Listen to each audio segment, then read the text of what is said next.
Good evening, gentlemen of the press.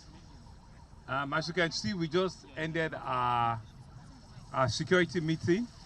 I think the first one in 2-3 weeks now. Really to brief ourselves and to take further steps on the current situation. So coming out from this meeting, I just have a few points and just to read some of our deliberations going forward. So dear Lagosians, good afternoon once again. I'm here again to update you on the COVID-19 situation in Lagos State, as well as the latest steps we are taking to tackle this disease that has thrown much of the world into disarray. Since my last address to you on Sunday, March 22nd, 2020, we have seen an increase in the number of confirmed cases nationwide, with Lagos still leading the pack with the most number of newly confirmed cases. Here in Lagos, we have seen a jump in our number from 19 on Sunday afternoon to 29 as at this briefing now. This shows that the numbers are increasing as predicted, but we're also proactive and promptly tackling the isolation and managing the suspected cases. All of our confirmed cases at the Infectious Disease Hospital in Yaba. I'm pleased to note that all of them are doing well and are all in stable condition. As I mentioned last time that we spoke on Sunday, we've identified other isolation centers across the 5 divisions, meaning in Ikeja, Badagry, Ikorodu, and Lagos Island.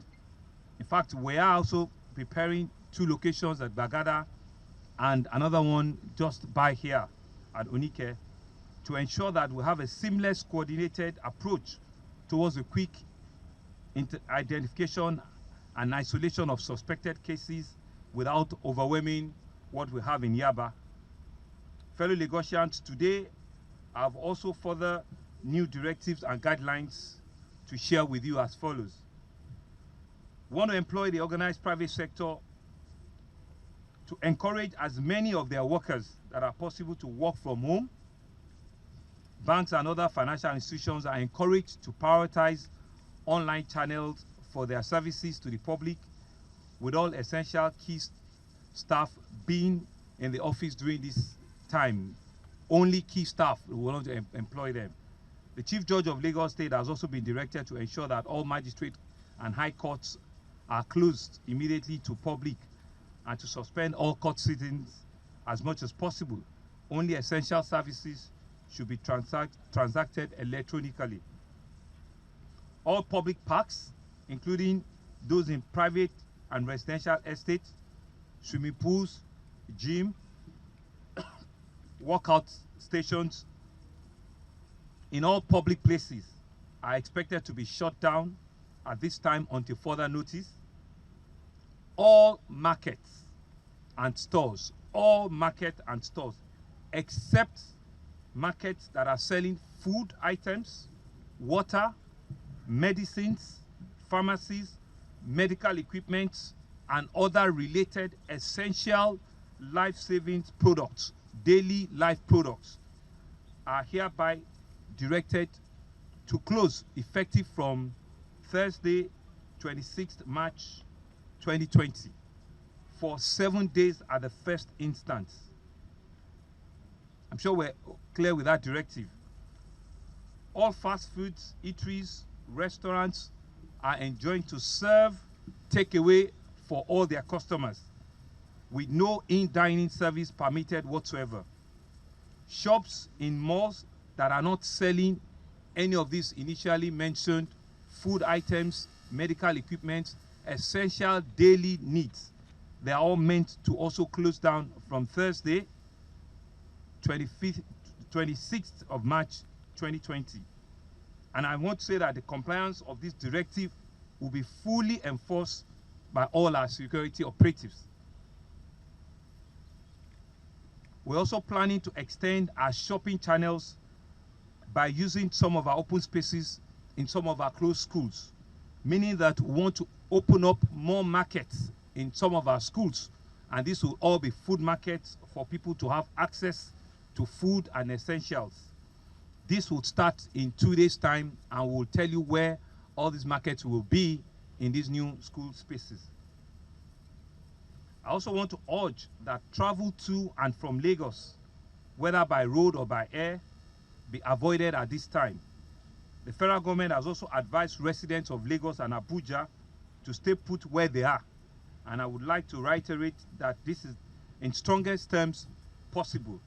As much as possible, let us refrain from interstate traveling of any kind until the worst of this crisis is behind us. As already stated, and I want to reiterate, let us refrain from gathering or congregation of any kind at all times, and where it is absolutely necessary for people to gather, we're changing that directive effective from Thursday from 50 to 25, meaning that from Thursday we do not expect to have gathering more than 50 again, or 25. Now it's a time to be, now it's not the time for meeting friends, planning dates or weddings of any kind, or any social event for that matter. We're enjoining you to stay at home and stay away from gatherings as much as you can. It will help you, and it will also help us to do our own job. Anyone caught flouting any of these directives, as well as the previously issued directives, will have the full law to contend with. As I mentioned, law enforcement agencies and other relevant state protection agencies have been empowered with the power to deal with offenders or recreant citizens. We will not relent in ensuring strict compliance with all of these directives.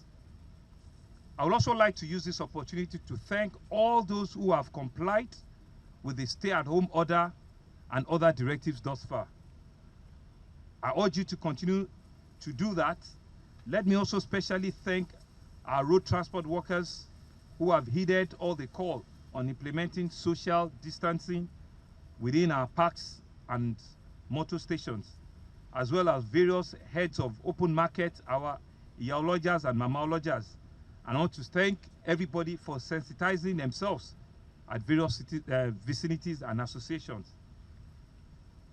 This is a collective effort, and with all cooperation, we will achieve the desired goal of arresting this disease in its tracks and prevent it from escalating to an unimaginable outbreak. Fellow Lagosians, as I've said previously, these are indeed changing times, and we need to act responsively and urgent to ensure that we put all of our precautionary measures at the highest level and do it right all of the time.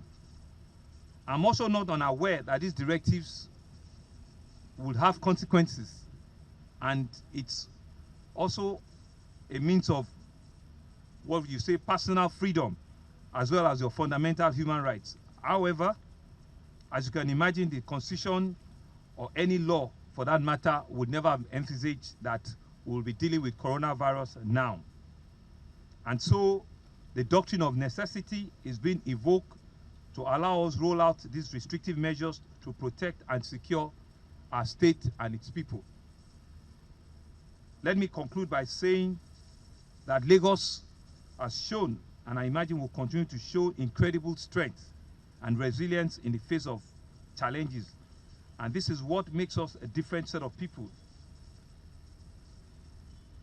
I'm assured that we will win this battle as we've won others before this.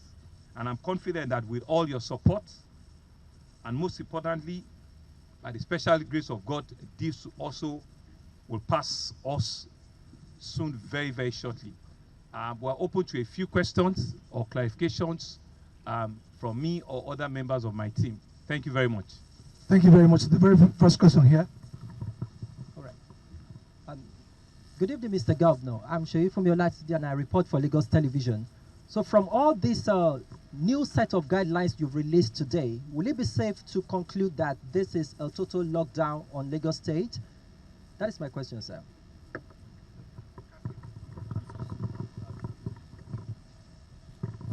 Kazim from PM News. My question is, currently, we want to know the number of contacts you are tracing right now.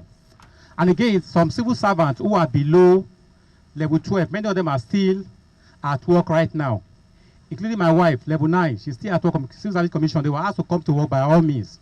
Thank you. Well, okay, so I can answer that one very quickly.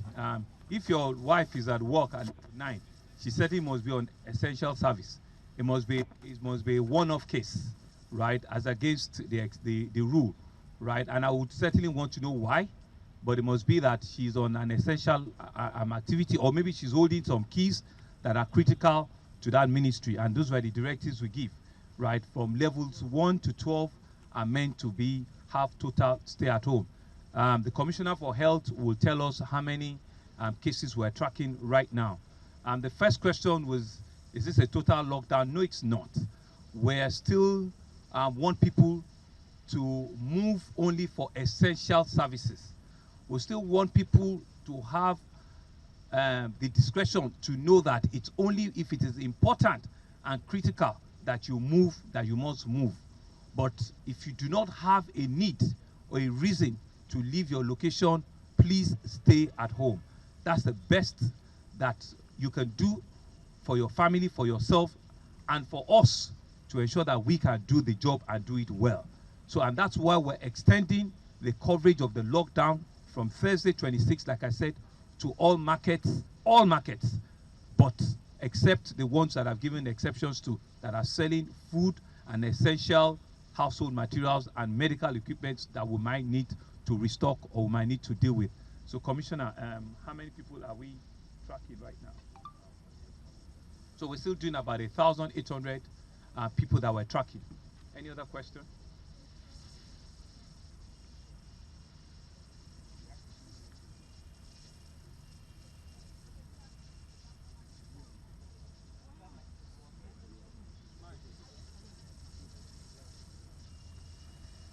If COVID-19 is airborne, we have reports that it can stay in the air for 3 hours, and then we're still getting messages that this is not airborne. We want clarification if COVID-19 is airborne.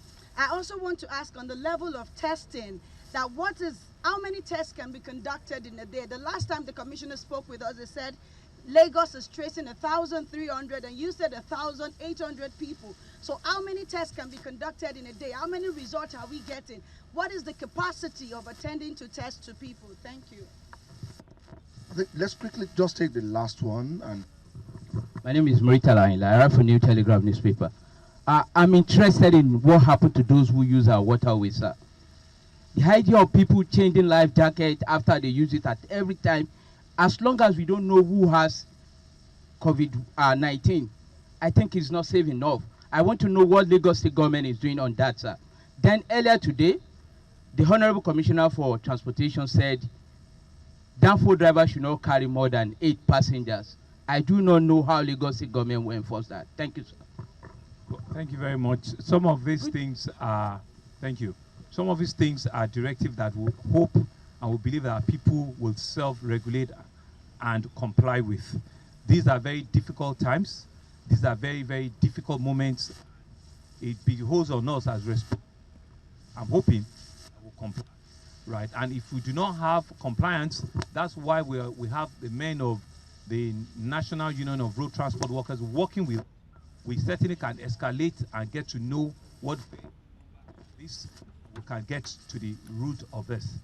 Regarding the issues around tests, and how we're doing, the Honorable Commissioner will answer that. But you asked a very important question around life jackets, and our waterways. I imagine that it shouldn't be at risk, right? If you are properly kit, if it's not that the person that have used the life jacket is at risk, I do not think that should constitute a risk, for you, because you need to have a life jacket on if you are going on the waterways, and we cannot say that every one person that have used a life jacket must throw it away or discard it, and that, but if you are a regular user and you have your life jacket, right, it will also not be out of place for you to have one, and that's what you're using. But I imagine that the life jacket should not constitute a risk, every time one person uses. But I'll allow the commissioner, to confirm, Sorry. Well, I mean, so like I said, we also can sanitize, you know, even the life jackets. You know, if you feel that, I mean, just like with the disinfectant, each time you just. So how many tests?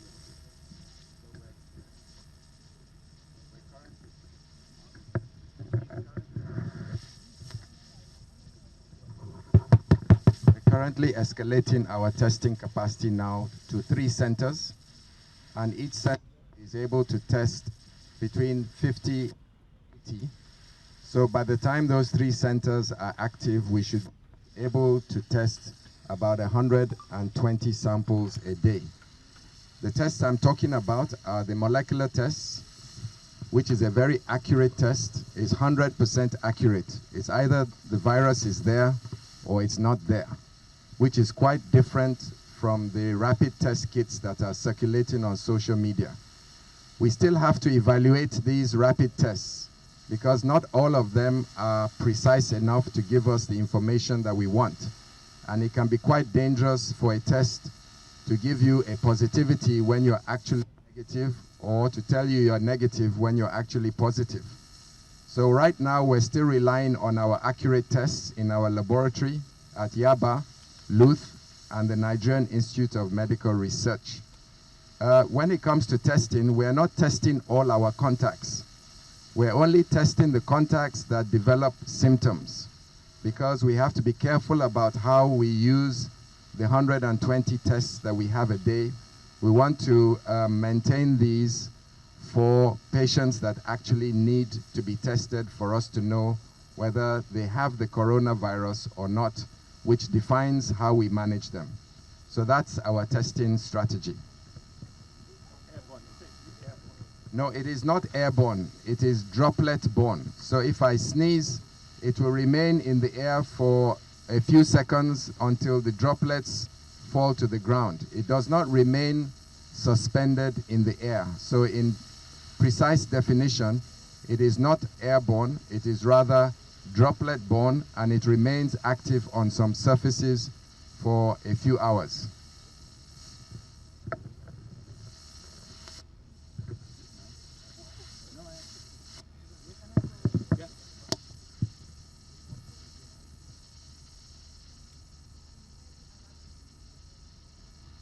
I'm Mary Alale Yusuf from Channels Television. You said effective Thursday, markets are going to be closed, markets and shops, except for those selling food, medicine, and related items. But you also said that you're going to set up markets in school spaces. So I want to know what this is about and what form is it going to take? Yes, the market are food markets as well. I said so. I said they are food markets. So what we're trying to do is we're trying to decentralize.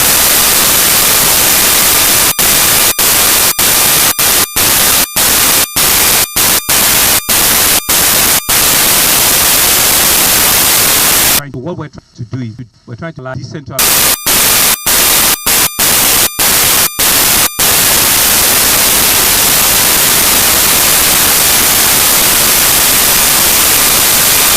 We're trying to decentralize.